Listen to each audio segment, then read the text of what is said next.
بسم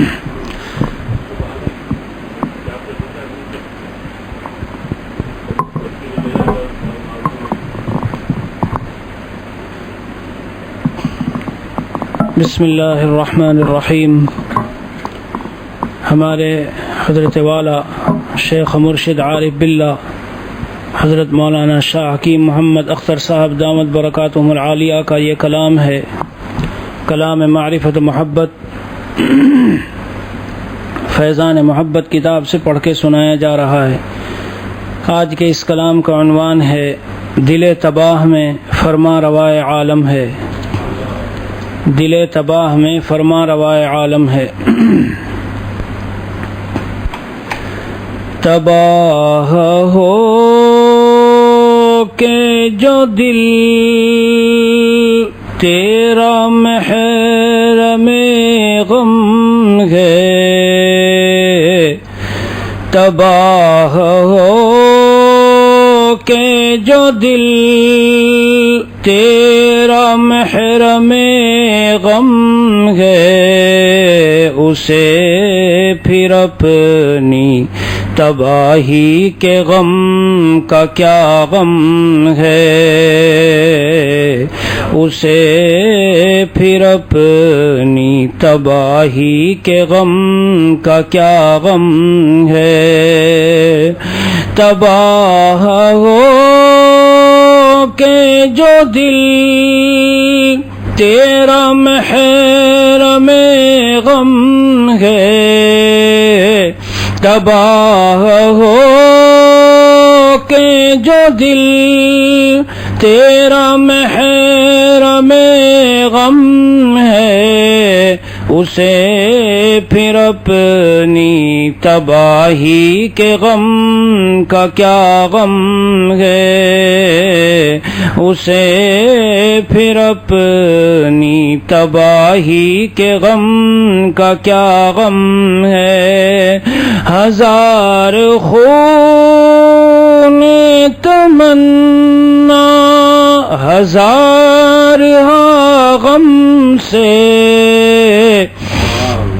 ہزار خون تمنا ہزار غم سے، دل تباہ میں فرما روائے عالم ہے، دل تباہ میں فرما روائے عالم ہے.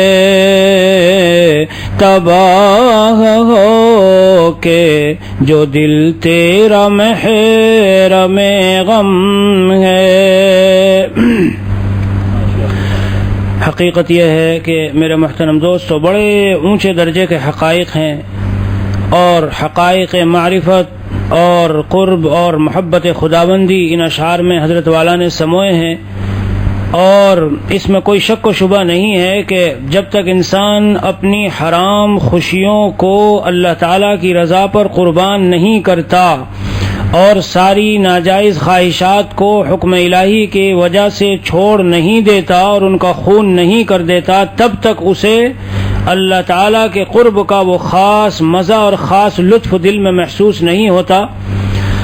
اور میں حضرت والا کے شعر کی تشریح کرتے ہوئے مزید آگے بڑھ کے یہ کہتا ہوں کہ مباح تمنائیں بھی جو اللہ کی یاد سے غافل کرتی ہوں، ان کو بھی وہ آدمی چھوڑتا ہے اور اللہ کی خوشی کے لیے قربان کر دیتا ہے، تو اللہ تبارک و تعالیٰ اس دل میں پھر اپنی محبت ڈالتے ہیں. آپ کہیں گے مباح خوشی سے آپ کی کیا مراد ہے؟ مثلاً آپ حضرت والا کی خدمت میں آنا چاہتے ہیں، بیوی بچوں والے ہیں، اب بیوی کی محبت مباح، بچوں کی محبت مباح، کاروبار کی محبت مباح، لیکن یہ ساری محبتیں اللہ والوں سے ملنے اور ان کے پاس وقت گزارنے کے لیے رکاوٹیں بن رہی ہے، اور آپ ان محبتوں کو اور ساری دل کی خوشیوں کو چھوڑ کر اور توڑ کر حضرت والا کی خدمت میں یا کسی اللہ والے کی کمپنی اور صحبت میں یا دعوت و تبلیغ وغیرہ کے کام میں جہاں جسے مناسبت ہو، غرض ہے کہ وہ ان ساری محبتوں اور خوشیوں کو تو قربان کر رہا ہے اور اللہ کے لیے نکل پڑا ہے.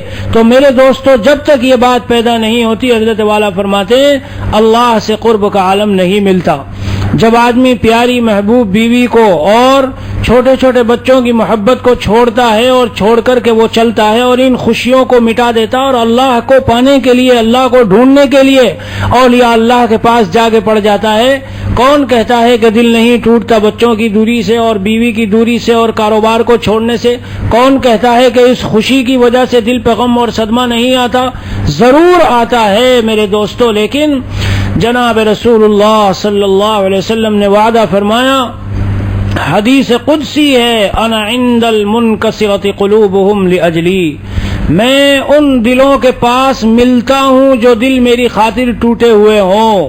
اگر مجھے ڈھونڈنا ہو میں کہاں ملوں گا تو میں وہاں ملوں گا جہاں ایسے قلوب ہوں کہ جو میری خاطر ٹوٹے ہوئے ہوں۔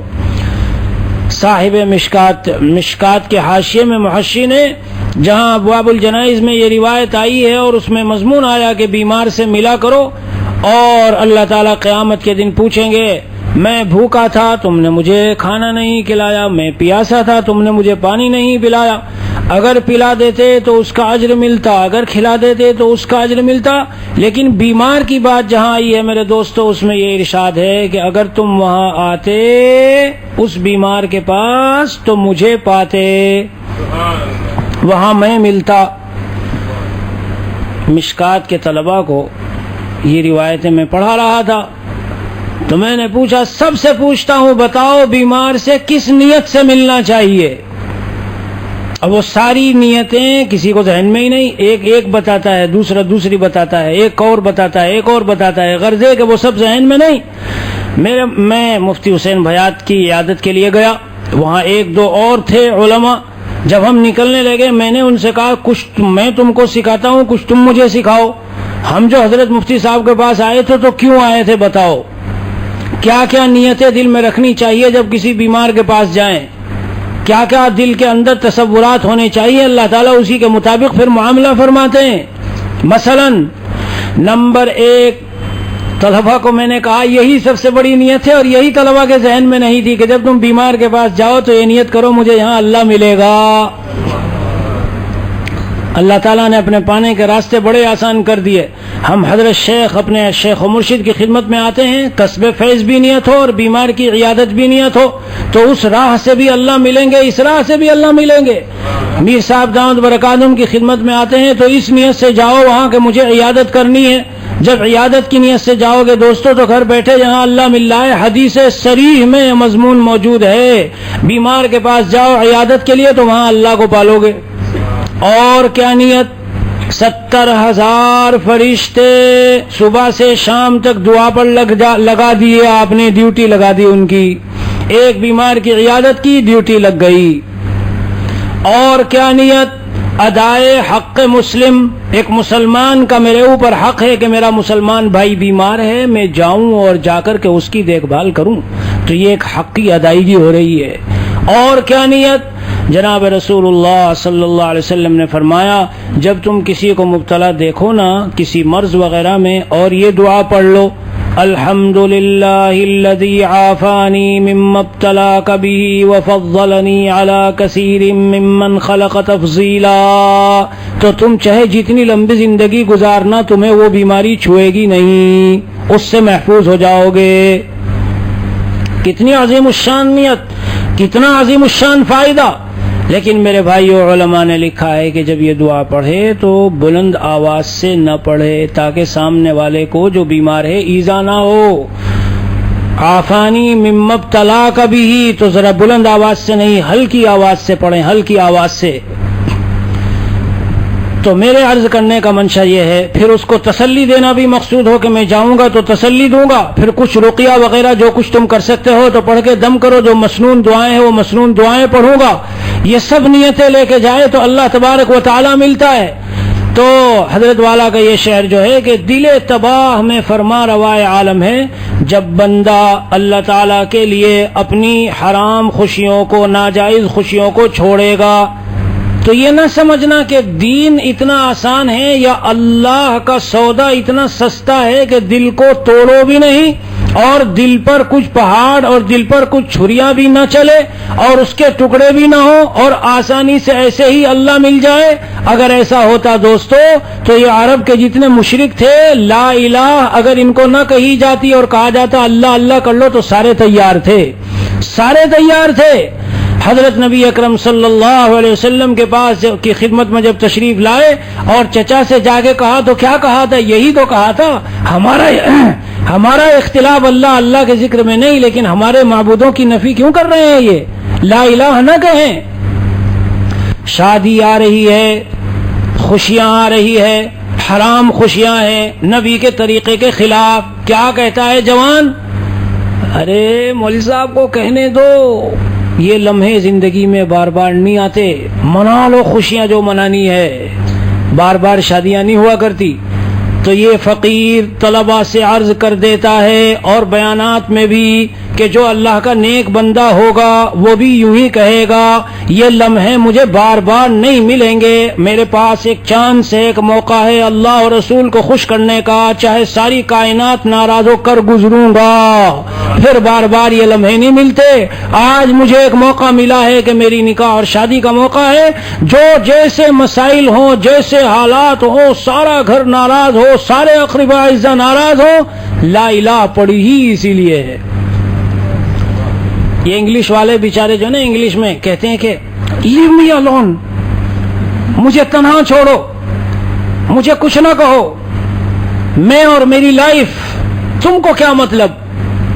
تو میرے بھائیو جب ہم نے لا الہ الا اللہ کا پڑھا ہے جس دن سے، لیو می الون تو اسی دن سے ختم ہو گیا، اسی دن سے ختم ہے. تو نے تو کہہ دیا کہ میرا نہیں چلے گا، میں اپنی نہیں چلاؤں گا، اے اللہ جو کچھ چلے گی سب آپ کی چلے گی، میری نہیں کچھ بھی چلے گی اور کسی کی بھی نہیں چلے گی، کسی کی نہیں چلے گی، اللہ صرف آپ کی چلے گی. جب یہ کلمہ پڑھا تو یہ تو کہہ دیا ہم نے، اب کیوں کہتے ہو کہ لیو می الون.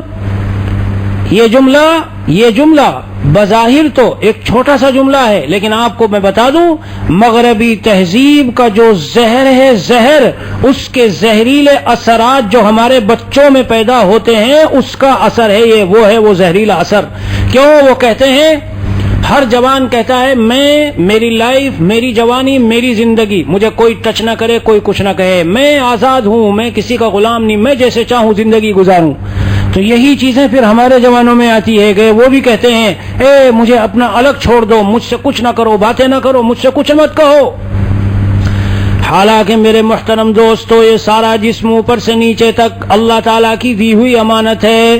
حقیقت تو یہ ہے کہ ہم اس کے مالک بھی نہیں. دلیل سن لیجئے، اگر آپ اس کے مالک ہیں تو پوچھو کسی مفتی صاحب سے کہ میں چاقو لے کے اپنی انگلی کاٹنا چاہتا ہوں، کیا مجھے یہ اجازت ہے کہ میں اپنی انگلی کاٹ کے ڈال دوں؟ میں ٹرین کے نیچے آ کے خودکشی کر کے مرنا چاہتا ہوں، اگر یہ جسم سارا میرا ہے تو کیا مجھے اجازت ہے اس کی کہ میں کاٹ کے ڈال دوں اور خودکشی کر لوں؟ کیوں اجازت نہیں ہے میرے دوستو؟ اس لیے اجازت نہیں، اللہ تعالیٰ نے یہ آنکھیں، یہ دل، یہ جسم کے سارے اعضاء امانت کے طور پر دیے ہیں، اور پھر اللہ دیکھے گا کہ کون اس امانت میں کس کس طرح سے کر رہا ہے، کیا خیانت کر رہا ہے. ہمارا اپنا نہیں ہے. اس لیے میں کبھی کہتا ہوں کہ در حقیقت اگر غور سے دیکھیں، یہ مرسڈیز، یہ بی ایم، یہ لگژری ہاؤس اور یہ عمدہ بڑی بڑی بلڈنگیں اور کاریں، ایک انسان کو دنیا میں محض حق استعمال دیا گیا ہے. حق استعمال بڑا عارضی، بڑا ٹمپریری، بڑا وقتی، جس دن دنیا سے گیا سب کچھ ختم. اور آگے بڑھ کے کہو ابھی تو دنیا سے گیا بھی نہیں کہ 2/3 تو اس کے ہاتھ سے نکل گیا، 2/3 نکل گیا، ابھی دنیا سے گیا نہیں. جب بندہ مرض الوفات میں ہو اور مرض الموت اس کو گھیرے ہوئے ہو تو علماء نے لکھا، روایت میں آیا ہے کہ 1/3 سے زیادہ مال میں وصیت کرنے کا حق نہیں ہے. اب کوئی کہے ارے میرا مال کیوں حق نہیں ہے؟ 2/3 گیا اور قبر میں جاتے ہی وہ سارا کا سارا گیا، ابھی 1/3 میں حق ہے. اور ابھی بھی ایسا حق نہیں کہ جسے چاہو کر دو، میری محبوب بیوی لاؤ اسے کر دوں، فلاں میرا بیٹا لاؤ اسے کر دوں. نہیں، لا وصیت لوارث، کسی وارث کو وصیت کا حق نہیں ہے. میرے محترم دوستو، ہم، ہماری جان، ہمارا مال، ہماری اولاد، یہ سب اللہ تعالیٰ کی دی ہوئی امانتیں ہیں اور ان کے بارے میں ہم سے باز پرس ہوگی۔ ہمارے جسم کے بارے میں سوال، مال کے بارے میں سوال اور اولاد کے بارے میں بھی سوال ہوگا۔ اولاد کے بارے میں ہم نے اولاد کے ساتھ کیا کچھ کیا ہے، جی ان کی جوانی، ان کی زندگی، ان کا بچپن کس طرح کس شغل میں ہم نے ان کو لگایا اور کہاں انہوں نے ختم کیا ہے۔ اس لیے جو ہماری زندگی ہے اور جو ہمارے اعضائے بدن ہے، یہ سارے اللہ کے یہاں ان کے بارے میں سوال کیا جائے گا۔ تو بات یہاں سے چلی تھی، جو اللہ کا سچا عاشق ہوتا ہے، حضرت مولانا قاسم نانوتوی نے غالباً اپنی بہن یا بیٹی کی شادی کا موقع تھا، سیدھے سادے طریقے سے کر گزرے۔ والد صاحب ناراض ہوئے تو حضرت گنگوہی سے کہا، والد صاحب کو تو میں راضی کر لوں گا، لیکن الحمدللہ میں تو سنت کے مطابق شادی کر گزرا ہوں، اب جو کوئی ناراض ہوگا جا کے اس کو منا لوں گا اور راضی کر لوں گا۔ اور ایک نقطہ عرض کروں میرے بھائیوں، اللہ کے لیے جب آپ اللہ کو راضی کرنے پر آ جائیں تو حدیث پاک میں موجود ہے، جو بندہ اللہ کو راضی کرنے کے لیے کوئی عمل کرتا ہے، اگر کچھ لوگ اس سے وقتی طور پر ناراض ہو بھی جائیں، اللہ کو تو اس نے راضی کر ہی لیا، کچھ دنوں کے بعد ایسی صورتحال اللہ بنا دیتے ہیں کہ وہ لوگ بھی اس کی عزت کرنے لگتے اور اس سے راضی ہو جاتے ہیں۔ اور کس طرح اس کے اچھے اچھے اعمال، نیک نیک عادتیں اور باتیں وہاں جانے لگتی ہیں ان تک جو ناراض ہوئے تھے، تو شدہ وہ لوگ بھی اس کی عزت کرنے لگتے اور اس سے راضی ہو جاتے ہیں۔ اور دوسرا مضمون بھی روایت میں موجود ہے، جس نے مخلوق کو راضی کرنے کے لیے اللہ کو ناراض کر لیا تو اس نے اللہ کو تو ناراض کر ہی دیا، اب وہ جو مخلوق ہے نا، آہستہ آہستہ آہستہ وہ بھی اس سے ناراض ہونے لگتی ہے اور کٹنے لگتی ہے اور نفرت کرنے لگتی ہے۔ کس طرح؟ جناب رسول اللہ صلی اللہ علیہ وسلم نے فرمایا، اس کے وہ غلط اعمال اور اس کے گناہ اور اس کی بری چیزیں لوگوں کی نگاہوں میں ڈال دی جاتی اللہ کی طرف سے، تو وہ بھی اس سے نفرت کرنے لگتے ہیں۔ اس لیے میرے دوستو، ایک مسلمان کو دنیا بھی اگر چاہیے تو وہ بھی یاد رکھنا کہ دین پر عمل ہی سے ملتی ہے۔ دنیا میں بھی اطمینان اور سکون اگر مل سکتا ہے، دین پر عمل سے ملتا ہے۔ اہل اللہ، ہم سمجھتے ہیں کہ گرمی ہو رہی ہے، سردی ہو رہی ہے، پیسے نہیں ہیں، بھوک ہے، جی فقر و فاقہ چل رہا ہے، تو ہم سمجھتے ہیں اہل اللہ دل سے اندر سے پریشان ہے۔ نہیں میرے دوستو، ان فی الدنیا جنتا من لم يدخلها لم يدخل جنت الآخرہ، دنیا میں بھی ایک جنت ہے، جو اس جنت میں داخل نہ ہو سکا اسے آخرت میں بھی جنت نہیں ملے گی۔ ابن تیمیہ کا قول ہے۔ لوگ کہتے ہیں نا یہ لوگ صوفی نہیں ہے، ارے میاں تصوف کا لفظ نہیں ہے، ورنہ دنیا کا ہر فرد مسلم اور ہر عالم تصوف کا قائل ہے۔ جو تصوف اور صوفیت ہمارے مشائخ نے پیش کی ہے میرے دوستو، یاد رکھنا، اس میں کبھی خطا نہ کھانا کہ چاہے کوئی عرب کا یا عجم کا عالم ہو، ہر ایک اس کو ماننے والا ہے۔ یہ ابن تیمیہ کے الفاظ سنا رہا ہوں اور حضرت کا تو پورا کلام بھرا ہوا ہے۔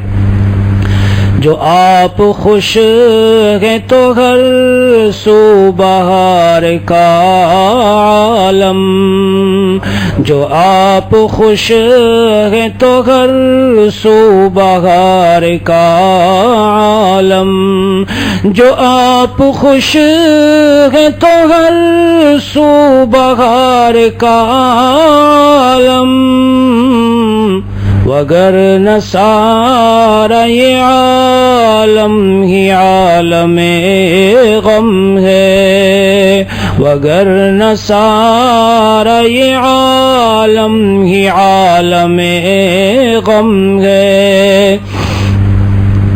اللہ تعالیٰ کو راضی کر لینا، حضرت والا فرمانے فرما روائے عالم، ساری کائنات کا فرما روا اور حاکم و بادشاہ، جس نے اس اللہ کو راضی کر لیا جس کی اجازت کے بغیر میرا اور آپ کا عقیدہ ہے کہ ایک درخت کا پتا بھی نہیں ہلتا، پتا بھی نہیں ہلتا۔ رات کی سخت تاریکی ہو اور پتھر کی پہاڑوں کی سخت چٹان، اور اس چٹان پر ایک چلنے والی کالی چیونٹی، سب سے چھوٹی جو چیونٹی ہوتی ہے اس کی چال بھی وہ بھی اللہ کے علم میں ہوتی ہے اور وہ بھی اللہ کے حکم سے چلتی ہے۔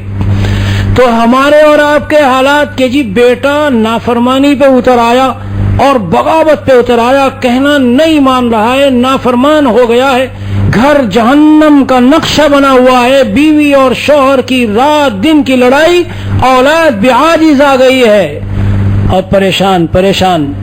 میرے محترم دوستو، یاد رکھنا سارے مسائل کا واحد حل ایک اکیلے اللہ کو راضی کرنا۔ دل ٹوٹے ٹوٹنے دو۔ حضرت والا نے جگہ جگہ فرمایا دل جتنا ٹوٹے گا اللہ تعالیٰ اپنی محبت سے اس کو تعمیر کریں گے اور محبت کی خوشبو اس میں بھر دیں گے۔ ٹوٹنے دو۔ ہر چیز کی قیمت ٹوٹنے سے گھٹتی ہے، لیکن اللہ کے لیے جو دل ٹوٹتا ہے میرے دوستو اس کی قیمت بہت بڑھ جاتی ہے۔ یہی وجہ ہے کہ وہ جو ایک جملہ مشہور ہے نا کہ عبادت سے جنت اور خدمت سے اللہ ملتا ہے، یہ ایک جملہ ہے، اس کی ایک اصل جو ہے، اس کا بیک گراؤنڈ جسے کہتے ہیں، اس کا پس منظر اصل میں کیا ہے؟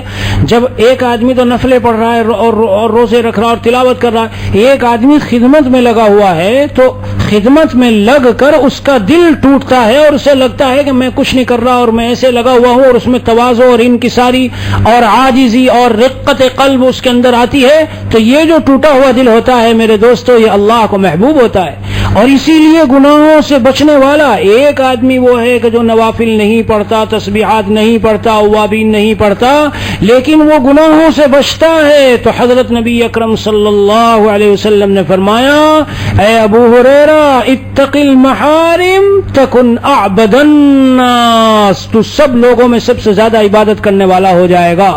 کیوں؟ گناہوں کو چھوڑنے میں دل پر زور پڑتا ہے، دل ٹوٹتا ہے، یہ ہے مسئلہ۔ تو یہ جتنا دل ٹوٹے اتنا اللہ کے یہاں بندہ محبوب اور مقرب ہوتا ہے، اور پھر اس دل کے اندر اللہ تعالیٰ سماتا ہے۔ روایت آپ حضرات سنتے رہتے ہیں کہ ما وسعنی ارضی ولا سمائی، نہ مجھے میری زمین سما سکی اور نہ میرا آسمان سما سکا، ولیکن وسعنی قلب عبدی المؤمن، لیکن میرے مومن بندے کا دل وہ مجھ کو اپنے اندر سما لیتا ہے۔ اللہ اس ٹوٹے ہوئے دل میں آ جاتے ہیں، اور اگر اس کو حرام خوشیوں سے آباد کیا جائے میرے دوستو پھر اس میں اللہ نہیں آتے۔ کسی کو رات کو جا کے ٹی وی بیٹھ کے دیکھنے کی عادت، کسی کو فلموں اور ادھر کلبوں میں جا کر اور وہاں حرام کاریوں کی عادت ہے۔ سب سے پہلا میں نے حضرت والا کا بیان مسجد حمزہ وہاں ساؤتھ افریقہ میں لینز میں مفتی حسین بیات والی مسجد میں سنا۔ حضرت والا کا بیان تھا والذین آمنوا اشد حبا للہ، اس آیت پر، اور شروع ہوا تھا کہ اللہ نے مسلمانوں کو اپنی محبت کا حکم نہیں دیا بلکہ خبر دی ہے، خبر کہ اللہ اتنے محبوب ہے کہ ہر ایمان والے کو اللہ سے محبت ہونی چاہیے۔ یہ بھی کوئی ایسی چیز ہے کہ حکم دیں کہ تم محبت کرو، بلکہ اللہ کی شان محبوبیت ایسی ہے کہ مومنین کو محبت ہونی چاہیے۔ تو خیر اس موقع پر حضرت نے ایک مثال دی تھی، بڑا نفع ہوا اور لوگوں کو بہت نفع ہوتا ہے، جلد بات سمجھ میں آ جاتی ہے، مثالوں سے یہی فائدہ ہوتا ہے۔ حضرت نے ارشاد فرمایا تھا ایک مکان ہے جس میں مردوں کو نہلانے کا انتظام کیا گیا، وہاں مردے نہلائے جاتے ہیں، خوب 2-4 جنازے رکھے ہوئے ہیں۔ اب ایک آدمی نے وہاں دسترخوان ڈالا اور دسترخوان ڈال کے آپ سے کہتا ہے کہ جی آ جاؤ کھانا وغیرہ یہاں ہم لگا دیتے ہیں، کھا لو۔ تو وہ کہے گا یار تیرے اندر کچھ غیرت بھی ہے، تجھے شرم بھی آ رہی ہے، یہاں جنازے رکھے ہوئے ہیں اور تم یہاں دسترخوان ڈال رہے ہو، کچھ غیرت تو ہونی چاہیے، ذرا دوسرے کمرے میں کچھ ڈالو تو چلو ادھر کھائیں گے، اور وہ بھی یہ ہے کہ غسل دے دیا جائے تو چلو بعد میں کھا لیں۔ پھر حضرت والا نے بڑے جوش کے ساتھ یہ بات فرمائی، اے انسان تجھے اس گھر میں بیٹھ کے کھاتے ہوئے غیرت آتی ہے جہاں مردے ہیں، تو اللہ کو اس دل میں آتے ہوئے غیرت نہیں آئے گی جہاں تم نے مردوں کو، مردہ لاشوں کو اکٹھا کر رکھا ہے۔ میرے محترم دوستو، اللہ والوں کی زبان سے نکلی ہوئی مثال پتہ نہیں کہاں کہاں کس کس کے لیے علاج بنتی ہے۔ اس لیے ہم جتنے بیٹھے ہیں، اور میں سب سے پہلا مخاطب ہوں، ہمیں دل کی چیکنگ جو ہے نا صبح شام اور ہر گھڑی رکھنی چاہیے. اس میں اللہ کا غیر تو نہیں آ گیا؟ یہ حسیناؤں کی صورتیں کہیں سے اس میں اندر بیٹھی تو نہیں؟ چلو میں نے دیکھنا تو چھوڑ دیا، لیکن دل میں صورت جمائے رات کو سو رہا ہوں اور اس کا خیال دل میں لیے گندا کیے ہوئے دل کو رات کو سو رہا ہوں.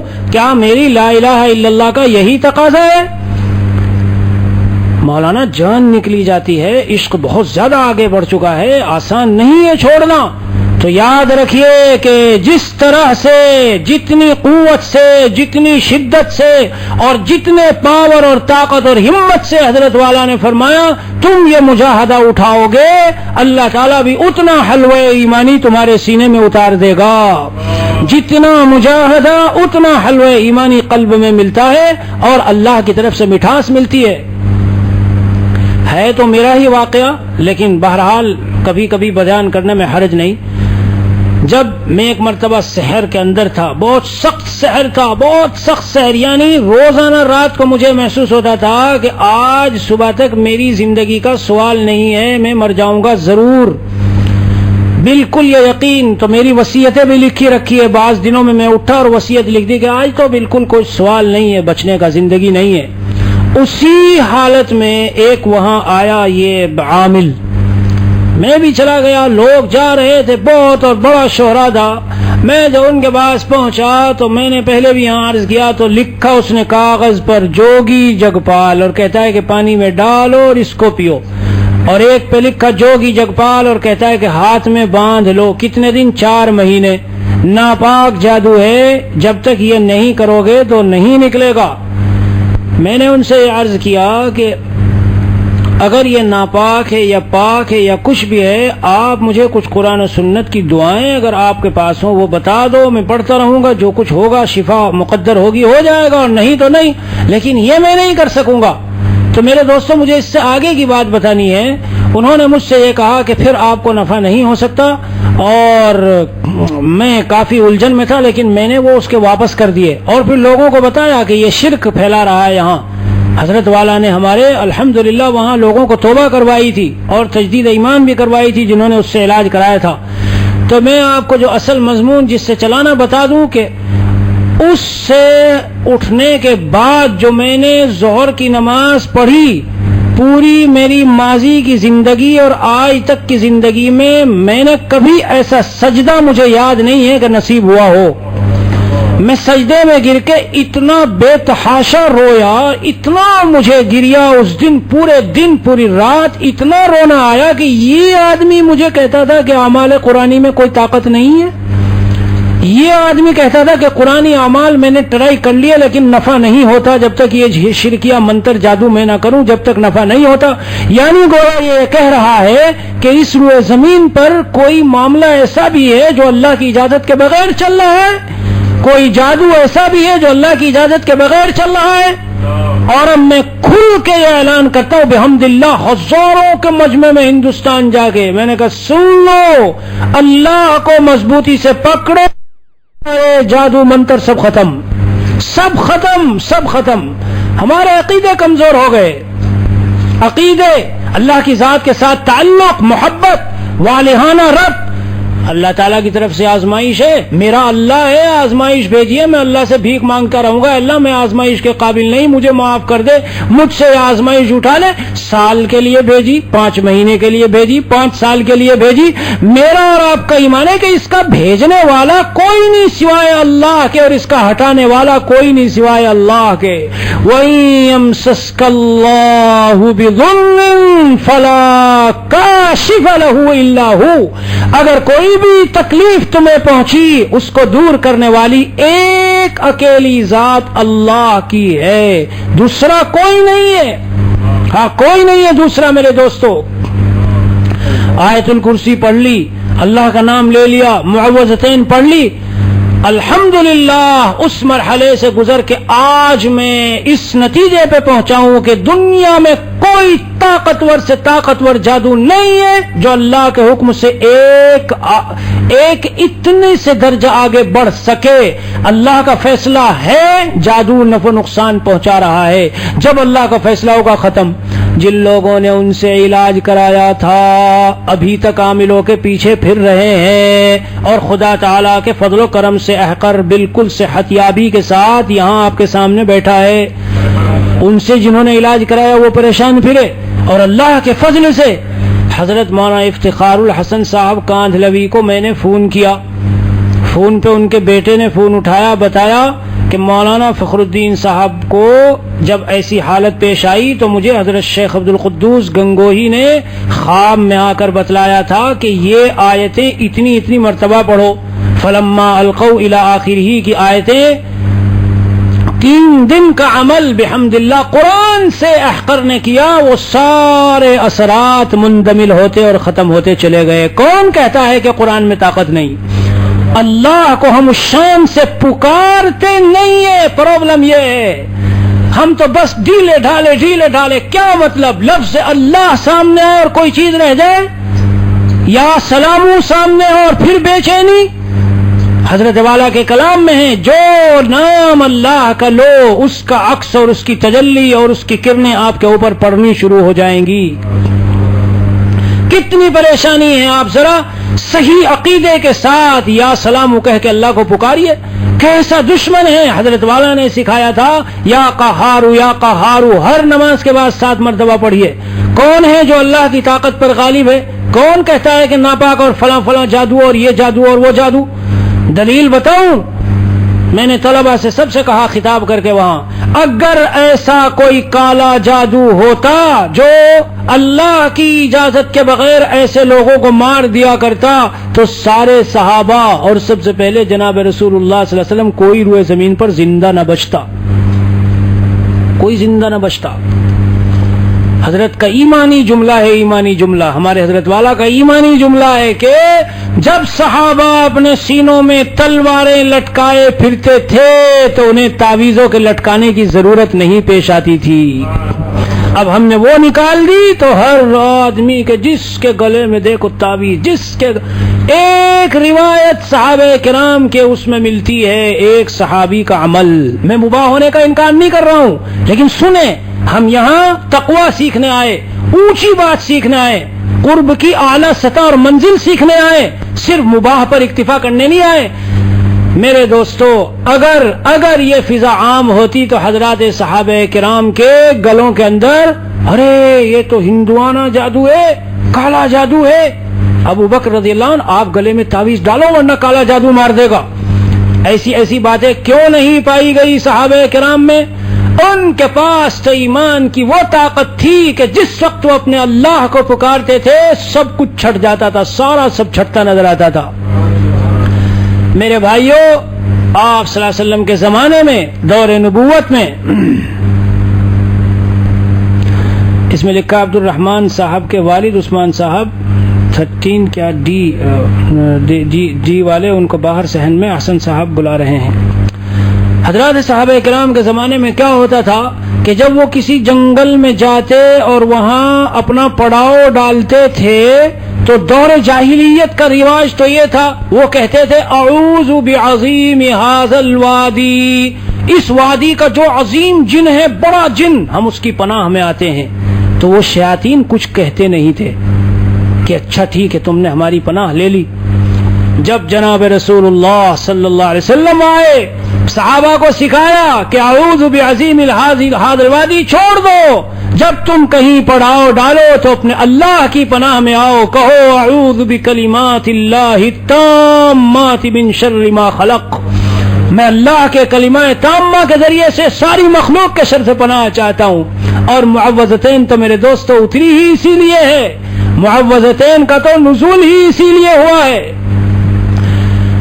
بات ادھر سے ادھر نکلی، میں صرف عرض کرنا چاہ رہا تھا، جب میرا دل اس دن اتنا ٹوٹا کہ مجھے بس ہر چند منٹ بعد میں بلک کے روتا تھا کہ اس شخص نے کیا بات کہی ہے کہ اللہ کے کلام سے یہ نہیں ختم ہو سکتا، اور گویا کہ یہ مجھے چاہتا تھا کہ میں شرک میں مبتلا ہو جاؤں۔ میرے دوستو ایسے سجدے عطا ہوئے، تو بات یہ تھی جیسا مجاہدہ اللہ تعالیٰ پھر ویسا حلوہ ایمانی عطا فرماتے ہیں۔ اگر کسی کو بہت عشق ہے، بڑی خوبصورت اس کی معشوق معشوقہ ہے تو سن لے کان کھول کر، جتنا درجے کا وہ عشق اٹھائے گا اور دل پر زور اٹھائے گا اللہ تعالی حلوہ ایمانی بھی ایسے ہی عطا فرمائیں گے۔ اور روایت میں موجود ہے اگر اسے اتنا بھی صدمہ ہو کہ چلتے چلتے وہ دنیا سے رخصت ہو جائے اور مر جائے تو فہو شہید، اس کو شہادت کا ثواب ملتا ہے، وہ شہید ہے اللہ کی بارگاہ میں۔ ہم تو دل ان دنیاوی رنج و غموں کے لیے توڑتے پھرتے ہیں، حالانکہ میرے دوستو دل جو ہے وہ صرف ایک اکیلے اللہ کی جگہ ہے۔ حضرت نے کیسی مثال سے شاندار سمجھایا کہ جب ہم اپنے دل میں ان مردوں کو رچائے اور بسائے رکھیں گے تو کہاں سے تمنا ہے کہ میں متقی ہو جاؤں، میرا ایمان کامل ہو جائے، میری اصلاح ہو جائے، اللہ کا قرب مل جائے۔ اللہ تعالیٰ ایسے گھر میں کیسے آ جائیں گے جس گھر میں مردے ہوں، جب ہم تھوڑی سی غیرت والے اس گھر میں جانے کو تیار نہیں ہے۔ اس لیے حضرت والا کا جو ایک کلام ہے فرماتے ہیں ہزار خون تمنا ہزار ہا غم سے، دل تباہ میں فرما روائے عالم ہے۔ بہت سی تمنائیں خون کرنا پڑتی ہے، بہت سی خوشیاں اللہ کے لیے چھوڑنی پڑتی ہے۔ حضرات صحابہ کرام نے یہی کیا تو اللہ ان کو کیسے ملے؟ بڑے واقعات ہیں، ایک دو آپ کے سامنے دہراتا ہوں کہ صحابہ کے ایمان کا عالم کیا تھا۔ جب انہوں نے اللہ کو پا لیا تو وہ سمجھتے تھے اب ساری مخلوق ہمارے تابع ہے، کوئی ہمارا کچھ نہیں بگاڑ سکتا۔ حضرت شیخ الحدیث مولانا زکریا نے لکھا ہے افریقہ کے جنگلوں میں جب یہ صحابہ چلے گئے تھے اور وہاں کے بڑے بڑے جنگل اور شیر اور چیتا اور ہاتھی اور سارے انواع اقسام کے درندے وہاں، تو کیا خطاب کیا؟ دیکھیے یہ ہے ایمانی جملہ اور ایمانی بول اور یہ ہے ایمانی طاقت۔ میرے دوستو خطاب کر کے کہتے ہیں کہ اے ایتها الحشرات والسباع، اے حشرات الارض اور درندوں، ایک اعلان سنو، اعلان یہ اصحاب رسول کی طرف سے اعلان ہے۔ انا اصحاب رسول اللہ صلی اللہ علیہ وسلم، ہم اللہ کے نبی کے صحابی یہاں آئے اور انا نازلون ہا ہنا فرتحلوا، تم یہاں سے کوچ کر جاؤ، فانا نازلون ہا ہنا، کیونکہ ہم کو یہاں ٹھہرنا ہے، اور اگر اس اعلان کے بعد ہم نے اس جنگل میں کسی کو پا لیا تو ہم اسے قتل کر ڈالیں گے۔ یہ اعلان تھا، حضرت شیخ کے الفاظ سبحان اللہ، یہ اعلان تھا کہ کوئی بجلی تھی۔ ان تمام شیروں اور ہاتھیوں کو دیکھو تو اپنے بچوں کو اپنی پشت پہ لادے ہوئے جنگل خالی کیے چلے جا رہے ہیں۔ ایسا نہیں ہے کہ آج اللہ نہیں ہے، نحن اقرب الیہ من حبل الورید، تنہا آپ کہیں پھنسے ہوئے ہیں اور اللہ کو پکار رہے ہیں بڑے درد کے ساتھ، بڑی تڑپ کے ساتھ۔ اللہ وہی موجود ہے میرے دوستو، اللہ وہی ہماری خلوت و جلوتوں میں ہر آن ہر گھڑی اللہ ہماری سنتا ہے۔ جس طرح صحابہ کرام نے پکارا جو آج پکارے، آج بھی اللہ کا معاملہ اس بندے کے ساتھ وہی ہے۔ لیکن تھوڑی بہت کبھی وقتی آزمائش آ جائے تو ہم یہی سمجھیں گے کہ یہ ہمارے محبوب اللہ نے بھیجی ہے، اس میں ہمارے لیے کوئی حکمت ہے، لیکن آزمائش کی تمنا اللہ سے نہیں کرنی چاہیے۔ حضرت مسیح الامت جلال آبادی کا یہ حال تھا کہ اگر کبھی کھانسی بھی ہو گئی، نزلہ زکام بھی ہو گیا تو بتاتے تھے خادم کہ تنہائی میں جب کوئی نہیں ہوتا تھا تو ہلکی سی ایک چیخ نکالتے تھے اور کہتے تھے یا اللہ میں نہیں طاقتور، میں تو بہت کمزور ہوں، طاقتور تو آپ ہیں، میرے اوپر اپنا امتحان نہ بھیجیے۔ ہم علی گڑھ میں گئے تھے تو ایک صاحب تھے، ان کے نوجوان بیٹے کا انتقال ہو گیا، تو بڑی جرأت اور دلیری کے ساتھ، ایک تو یہ ہوتا ہے کہ بس اللہ کا جیسا فیصلہ ہو میں راضی ہوں، لیکن وہ ذرا تھوڑا سا حدود سے بڑھ کر باتیں کر رہے تھے، تو ہم نے سنی، ان کی تعزیت بھی کی، بیٹھے رہے، لیکن اخیر میں احقر نے کچھ باتیں ان کو یہ بتائی کہ بندہ کمزور ہے اور ہم اللہ کے امتحان کے قابل نہیں، ہمیں اللہ تعالیٰ کے سامنے اپنا ضعف دکھانا چاہیے، اپنی کمزوری دکھانی چاہیے کہ یا اللہ اپنا امتحان نہ بھیجنا، اپنی ایسی بلا ہمارے اوپر نہ بھیجنا جو ہم میں سہنے کی طاقت نہ ہو۔ اور جتنا بندہ اللہ کے سامنے یوں پیش کرتا رہے گا میرے دوستو، اللہ تعالیٰ اپنی آزمائی سے محفوظ رکھیں گے۔ اسی لیے تو روایت میں جناب رسول اللہ صلی اللہ علیہ وسلم نے ہم کو سب کچھ سکھایا جی، دعا مانگی، اور اس میں دعا میں یہ ہے کہ من جہد البلاء و درق الشقاء و سوء القضاء، ایسی مصیبت سے جو ہم میں سہنے کی طاقت نہ ہو، اے اللہ ہمیں محفوظ رکھنا۔ بندہ ہمیشہ اللہ کے سامنے یہی پیش کرے، لیکن جب کچھ آ جائے تو اسے یہ سمجھے یہ میرے محبوب اللہ نے بھیجی ہے۔ اب نہ پھرے عاملوں کے پاس چکر کاٹتا ہوا، کہیں بکرا قربان کرنا ہے، کہیں مرغی قربان کرنی ہے، کہیں فلاں قربان کرنا ہے، کسی طرح سے یہ بلا ٹل جائے۔ حدیث قدسی پر مشتمل ایک کتاب ہے خدا کی باتیں، خدا کی باتیں، اس میں یہ لکھا ہوا ہے جب میں اپنے بندے پر کوئی آزمائش اور بیماری بھیجتا ہوں اور پھر وہ میری طرف رجوع ہوتا اور کہتا ہے یا اللہ آپ ہی نے بھیجی ہے، آپ ہی سے میں بھیک مانگتا ہوں، تو روایت میں ہے اگر میں کچھ یا تو اس کی دعا قبول کر کے دور کر دیتا ہوں اور یا کچھ دن اس کو ٹھہرا کر اپنے پاس بلا لیتا ہوں، تو وہ جب میرے پاس آتا ہے تو وہ اس حال میں آتا ہے کہ جیسے کہ کیوم ولدتہ امہ، اس کی ماں نے اس کو آج ہی جنا ہو، اس کی ماں نے اس کو آج ہی جنا ہو۔ اللہ کی شان رحیمی اور کریمی بندے مومن کے ساتھ، سبحان اللہ۔ میں ایک روایت ابھی پڑھا رہا تھا، حضرت ابوبکر صدیق رضی اللہ عنہ کو جناب رسول اللہ صلی اللہ علیہ وسلم فرما رہے، اللہ اکبر کیا بات ہے، دل ٹھنڈا ہو جاتا ہے۔ الست تمرض الست تحزن، اے ابو بکر کیا تم کبھی غمزدہ نہیں ہوتے، کیا تم کبھی بیمار نہیں ہوتے، کیا الست تنصب، کیا کبھی تم تھکتے نہیں ہو؟ بات کیا تھی سنو میرے دوستو، ٹھنڈک آ جائے گی دل میں۔ حضرت ابوبکر صدیق رضی اللہ عنہ جناب رسول اللہ صلی اللہ علیہ وسلم کے پاس گھبرائے ہوئے تشریف لائے اور فرمانے لگے کہ یا رسول اللہ، قرآن کی یہ آیت نازل ہو گئی، من یعمل سوءا یجز بہ، جو کوئی بھی برائی کرے گا اسے اس کی سزا دی جائے گی۔ تو صحابہ کرام گھبرا گئے ہیں کہ جو بھی برائی اس کی سزا اگر ملے گی تو ہمارا کیا ہوگا؟ جناب رسول اللہ صلی اللہ علیہ وسلم نے تسلی دی اور یہ ارشاد فرمایا کہ اے ابو بکر، مومن کے لیے دنیا ہی میں اس پر کچھ تھوڑی بہت پریشانی، تکلیف، کچھ غم، کچھ فکر، کچھ بیماری وغیرہ ڈال دی جاتی ہے اور اس کو توفیق صبر عطا کر دی جاتی ہے تاکہ یہ میرا مومن بندہ جو کچھ چٹ پٹ تھوڑا موڑا گناہ وغیرہ اس سے ہوئے ہیں اس کا یہ قصہ یہی دنیا ہی میں ختم ہو جائے اور یہ بیماریوں کی شکلوں میں اس کو یہی یہ سزا مل جائے جو کچھ سزا ہے، اور اس بیماری کو کفارے سیئات بنا کر جس دن میں اس مومن بندے کو دنیا سے اٹھاؤں تو پاک صاف شفاف کیوم ولدتہ امہ۔ اور پھر آپ صلی اللہ علیہ وسلم نے فرمایا اے ابو بکر کیا تم کبھی غمزدہ نہیں ہوتے، اے ابو بکر کیا کبھی تم بیمار نہیں ہوتے، اے ابو بکر کیا کبھی تم تھکتے نہیں ہو؟ ان سب کی وجہ سے اللہ گناہ جھاڑتے ہیں، گناہ، اور بندے مومن کو پاک و صاف اپنے پاس بلانا چاہتے ہیں۔ اسی لیے بہت روایتیں ہیں اس موضوع پر، اور یہ آج کل پھیلانا چاہیے کیونکہ مسلمانوں میں، اہل ایمان میں ٹینشن، بے چینی اور مایوسی کی بڑی فضا چل رہی ہے۔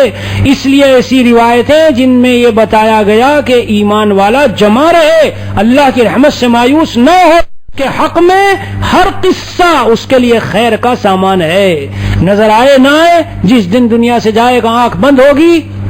ہائے ہائے ہمارا مہربان اللہ، کیا بتاؤں میرے دوستو، روایت میں آیا ہے کہ ایک اجر و ثواب کا بڑا ڈھیر بندے کو دیا جا رہا ہوگا تو بندہ کہے گا یا اللہ یہ کیا ہے، میرے کون سے عمل کا بدلہ؟ فرمایا وہ جو تو دنیا میں بہت سی دعائیں مانگا کرتا تھا اور میں سمجھتا تھا تجھے وہاں دینا تیری مصلحت نہیں ہے، اس لیے وہ ساری دعائیں میں نے قبول کی، یہاں ذخیرہ کر کے سب رکھی گئی تیرے لیے۔ تو پتہ کیا ہوگا؟ وہ یہ تمنا کرے گا میاں جو دعا دنیا میں مجھے مل گئی تھی کاش وہ بھی نہ ملتی، یہی ملتی، اس لیے کہ دنیا تو فانی ہے، یہاں کی تو ہر چیز فنا ہو گئی، ختم ہو گئی، اور وہاں جو ملا ہے وہ ہمیشہ باقی رہنے والا ہے۔ اس سے یہ بھی سبق ملا میرے بھائیوں، جو بیچارے نیک دیندار لوگ بہت سی چیزوں کی دعائیں مانگتے رہتے ہیں، تھک کے نہ بیٹھنا چاہیے، یہ ہماری دعائیں اللہ کے ہاں قبول ہے، ہاں، اور آخرت میں سب ایک ایک کر کے اکٹھی مل جائے گی۔ حتیٰ کہ ایک روایت میں تو یہاں تک آیا، جناب رسول اللہ صلی اللہ علیہ وسلم نے فرمایا یود اہل العافیہ، جن کو دنیا میں عافیت و آرام دیا گیا اور خوب چین و سکون مزے سے رہے، آخرت میں وہ یہ چاہیں گے لو ان جلودہم، کاش ان کی کھالوں کو قینچیوں سے کاٹا جاتا۔ کب چاہیں گے؟ جب وہ دیکھیں گے کہ اہل بلا، کبھی بیٹے کا انتقال ہو گیا، کبھی خود بیمار ہو گئے، کبھی کاروبار میں کوئی نقصان ہو گیا، کبھی کوئی اور مسئلہ سامنے آ گیا، جب دیکھیں گے کہ ان کو کتنا عظیم اجر دیا جا رہا ہے تو یہ والے اہل عافیت تمنا کریں گے کاش ہمارے ساتھ ایسا ہوتا، ہماری کھالوں کو قینچیوں سے کاٹا جاتا اور آج یہ اجر ہمیں مل جاتا۔ اللہ تعالی ہمیں دین کو صحیح سمجھنے کی توفیق عطا فرمائے اور ایمان کامل راسخ، جو قوی ایمان ہے جیسا اللہ نے صحابہ کو عطا فرمایا، ہمارے قلوب میں اللہ راسخ فرما دے۔